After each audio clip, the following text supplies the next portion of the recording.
G.I. Joes. I said, I will go up to that attic and I will take your G.I. Joes. And when I go home, I'll take all your G.I. Joes. You heard? So, I was hating on that toy collection, baby. Are you looking for one of these for your living room, your family room? When you coming down to Manhattan to cop one of these for your crib, that's when your life done got different. You heard? When you start shopping for these things here, you done made it to a different income bracket. You heard? Yo, so in the 80s, right? Well, I guess in the 80s, and I guess even to this day, you know, they had some shit called Fresh Air Fund. You heard? Now, Fresh Air Fund is basically summer camp, but it was two different kinds of Fresh Air Fund. It was one that you go to a real summer camp with a bunch of kids where y'all, I mean, stay in cabins and all of that, and you know, that type of vibe, summer camp. And then it was the other Fresh Air Fund where you go to a whole nother family and stay with another family and live with another family for 2 weeks. You heard? And most of the times it was a white family. And most of the time the kids from Fresh Air Fund was either black or Hispanic. You heard? So this one particular year, my mom's decides she want to send me to Fresh Air Fund to get me away from Brownsville for the summer for a couple of weeks. You heard? So you know I ain't really feeling that shit. Going living with some other family. I gotta be like 9. I gotta be like 9, 10 years old maybe. I'm not sure. So boom. On a certain day in the summer, all of the kids in the city used to have to meet up here at Penn Station.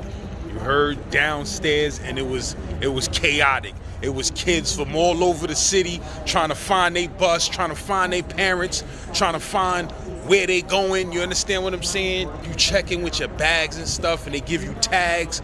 You know what I mean? And some kids was going further than others. Like some kids was going to Virginia and all type of crazy places, and some kids was like me, just going right to Jersey. You heard? So my first time in Fresh Air Fund, man, we go up in this 34th Street shit. You know, I'm mad nervous. Whole shit, I come downstairs, whole shit filled with mad kids. You heard? Mad kids. Shit dumb noisy in there. Kids is all hype. Then you know you got other kids that they been there for a couple of years already. You heard? So they hype. They like, yeah, nigga, we going Fresh Air Fund. You heard? They be wildin'. So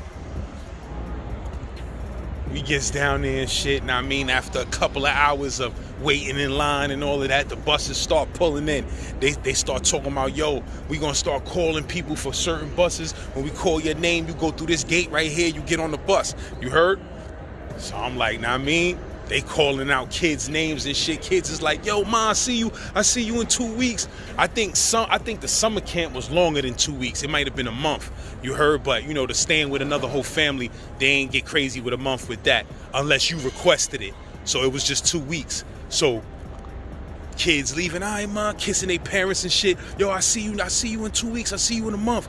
I mean, my shit nervous. They call me. Know what I mean? I'm like, it's on, baby. Know what I mean? Hug my moms, yo, I'm gonna see you. She's like, I'm gonna write you, I'm gonna call you, all of this shit. I'm like, all right. You know, when you a kid, bro, that 2 weeks seems like forever. That 2 weeks seems like months. Like you going on a motherfucking journey for months. That shit was only 2 weeks. So we start boarding the bus. I get on the bus, you heard? Boom. I meet this other girl that's going to the same family as I am. You know what I mean? This chick from the Bronx named Nikki. That was my homegirl. We became like brothers and sisters later on in life. But we was going to the same family, right? So she was putting me on, and her brother also went to Fresh Air Fund, and he went to a different family, and we knew they family. We'll get to that. But it's like, so I meet Nikki and her brother. So Nikki is putting me on like, yo, you gonna like it there, man. Janice is real nice. That's the mother of the family. The father name is Tom. They got kids. They got a nice house. You understand? They good people. You gonna like them. So I'm like, all right, we'll see. You understand what I'm saying? So we hop on that bus, bro. We get on that bus. Now remember, the girl, she already goes to the family. They taking on an extra kid. This is how good of people they were. You understand what I'm saying? They taking on an extra kid. So now, I'm coming now. You feel what I'm saying? We get on the bus and shit. We leave Penn Station. You heard? We driving. I'm thinking we going on a mad journey. You heard? Because I'm a little kid. I ain't never been out of New York City probably. Now, I mean, I'm thinking we going on a mad journey. That shit was like 20 hot minutes. You heard? 20 hot minutes. They pulling into some shit. They like, all right, we here. I'm like, we here? I'm like, man, listen, man. I thought we was going on a two-hour ride where I was really going away from home. We only going 20 minutes? I'm like, yo, we only drove 20 minutes? I'm like, what's this? Little did I know how a 20-minute drive from New York City could be a whole nother planet. You heard?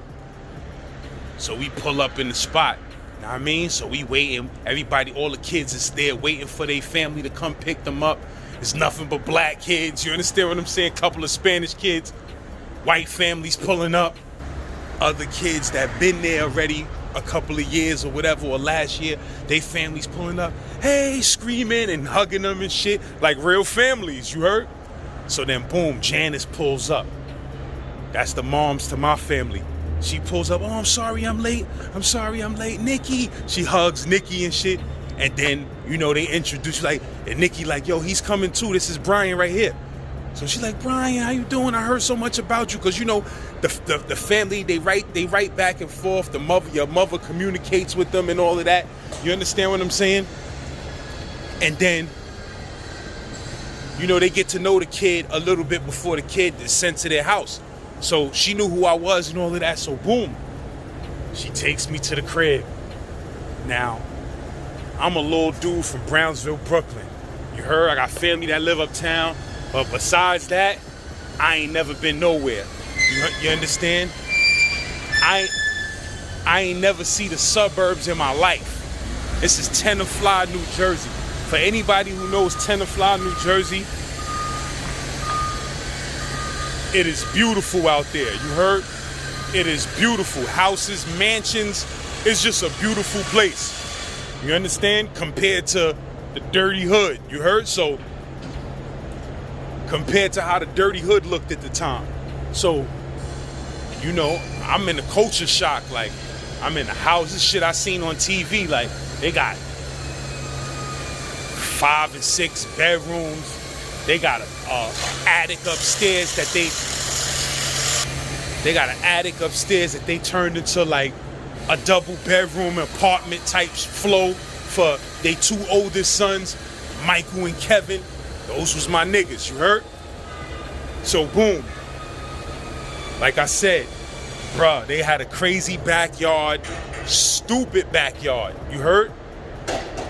It was just crazy out there. So I'm in the house, I'm looking around. The girl Nikki is showing me around like, yo, this is that, this is what you gotta do, you understand what I'm saying? The girl Nikki is like, you know, showing me around the house, yo, this the family room, this the living room, know what I mean? That's the first time I knew it was a difference between a family room and a living room. And real talk, they was the type of family, they wasn't watching TV every day. Like, we was only allowed to watch TV on the weekends. You understand what I'm saying? Saturday and Sundays, and that's it. You heard? So, as I used to hate that when I was a kid. When I understand they was going to church every Sunday. Like, they wasn't strict, but they wasn't with none of that bullshit. Now that I'm older, I appreciate that. Like, you understand what I'm saying? Like, they wasn't flooding their kids' brains with television all day, every day. You understand what I'm saying? Like, we did things that required thinking and skill. Or we just had regular fun. So nowadays with this internet shit where all your kids do is stare at a phone and be on the internet all day, I can appreciate how they wasn't with none of that shit. Like, you understand what I'm saying? Y'all gonna go out and play like kids. You feel me? And that's what we did. My first time at Fresh Air Fun, I will say, it wasn't a good one, bro. Not all of it. You understand? Because I immediately started, after the first night or two, I immediately became extremely homesick. I had never been away from home before. I couldn't sleep. I was far away from home, or I felt mad far away from home. You understand what I'm saying? I ain't know nobody. I ain't have no family members, so I started getting sad. You heard? I started getting sad, and I started wanting to fucking go home. You understand? Like, the house was nice. We was going to the swimming pool. You understand? They had a car, beautiful backyard, all type of good shit. But I was missing Brownsville, Brooklyn. I was missing 1590 East New York Avenue. You heard? I was missing them big brown buildings. I was missing that 3 feet pool in Howard Pool. Like, I wanted to go the fuck home. So, because I would be stuck there for another week and a half or so, that shit was torture to me. I'm like, damn, I want to get the fuck out of here. I can't stay here. You understand what I'm saying? Like, so, of course, I was a new kid in the house. And at first, none of the other kids was really feeling me like that. I used to share a room at first with Timothy. I don't know if I was sharing the room with Timothy, which was the son that was a few years older than me, or I was sharing the room with the youngest son. But whatever happened, I started becoming a little aggravated and wanted to go home, and they started giving me the funny vibes, like, we don't like this kid. You understand what I'm saying? Like, they messed with Nikki. And even Nikki, it was times when Nikki was off and on, and she was arguing with them and wasn't speaking to them and shit like that. So it was always some tension in the house. You understand what I'm saying? Between the ghetto blacks and the suburban whites. Nah, I'm just fucking with you. But it's like, yo, real talk. So check it, right? So shit started getting, what it was this. You know, they had a son who also was named Brian, who was younger than me. And basically, Brian was the baby of the house, and son had everything and anything a kid could want. So one day, we went up to the attic. He like, yo, let's go up to the attic. I'm gonna show you some of the toys that I got in the attic. So we go up to the attic in his house. Son busts out his toy collection. Like, he gotta be like 7 at the time. And like I said, I'm like 9 or 10. You understand what I'm saying? Son busts out his toy collection. Son had mad wild toys. I'm talking about next level everything. You heard? At that time, it was like Star Wars was popping. Like, son had all the Star Wars characters, vehicles, all type of wild stuff. Like, stuff that I never saw a kid of his age having so much of that shit. You understand? And that was just the toys in the attic. Son's whole room was flooded with whatever. So, you know, so boom, me feeling like I wanted to go the fuck home and couldn't, on top of I'm feeling like this little kid is a mad spoiled brat that got everything, I started not feeling it. Like, you understand what I'm saying? Like, at that time, I didn't know what white privilege was, but I was feeling a little angry at his white privilege, I guess. So I saw this nigga toy collection. I was hating. I was like, damn. I was like, this nigga got everything. Real talk. You remember the I was like, this nigga toy collection game is through the roof. Like, you know what I mean? So I was slightly hating, but I loved Brian. Brian was my motherfucking little man. He was a good little dude. You understand what I'm saying? But I just was motherfucking angry and mad that I couldn't go home. So one day, me and the nigga Brian got into an argument. Me and son got into an argument. Like, we babies, you heard? So he said some shit, and I was like, man, I'll take you. I think he had mad G.I. Joes too at the time. I think G.I. Joes was out and all of that. And I was like, yo, I'll take those G.I. Joes. You heard? Like, I got on my Brownsville shit. I was like, what? I was like, I'll take your G.I. Joes. So he was like, you're not gonna take my G.I. Joes. I said, I will go up to that attic and I will take your G.I. Joes. And when I go home, I'll take all your G.I. Joes. You heard? So I was hating on that toy collection, baby. So he went and told his brother. Now his brother is older than me. You understand what I'm saying? Timothy is older than me.